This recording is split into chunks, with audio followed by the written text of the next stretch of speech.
Ako nga pala si Christian Gerald Navarro at ito ang aking output number 2. Naniniwala ka ba na ang isang leader ay ipinanganak na may katangian na leader?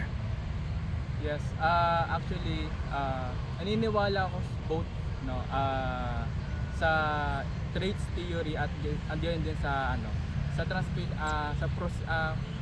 transformational na theory. At actually ang isang traits theory is inborn, like yung charisma, lalo na yung meron tayong nade-develop mula nung pagkabata tayo, na yung mga bagay na natututunan natin sa mga magulang natin, na yun nga, kung paano mag-organize ng mga bagay. So naniniwala din ako din sa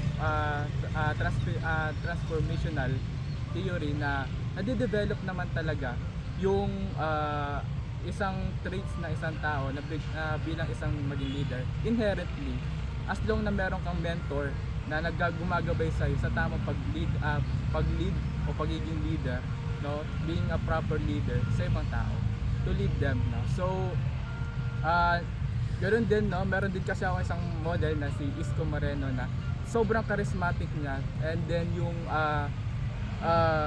sobrang approachable niya sa ibang tao, na is sobrang sobrang madali siyang ma-approach bilang isang mayor, kasi hindi naman lahat ng tao approachable sila, no. So this is also trace theory na isang tao na di mo agad basta-basta nakukuha by learning, kasi paminsan yun na talaga yung natural nila, yung natural ability nila na pagiging approachable, yung pagiging extrovert, no.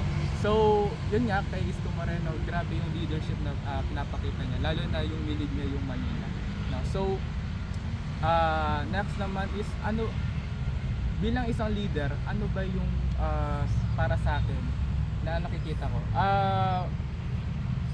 Para sa akin is, no, more on transformational ako. Kasi as for now, no, dami ko kasing marami akong mentor bilang pagiging isang leader, lalo kasama ako sa church, no. Lalo na nagti-training ako bilang isang cell group leader, no. And lalo na ako yung class mayor ng Trinity. And dami ko talaga nalalaman at natututunan, nalalaman, no, sa pagiging leader, lalo na sa karanasan ko, na yun, na-experience ko talaga sa kanila, no, lalo na yung challenges. Yun lang naman yung akin. So peace.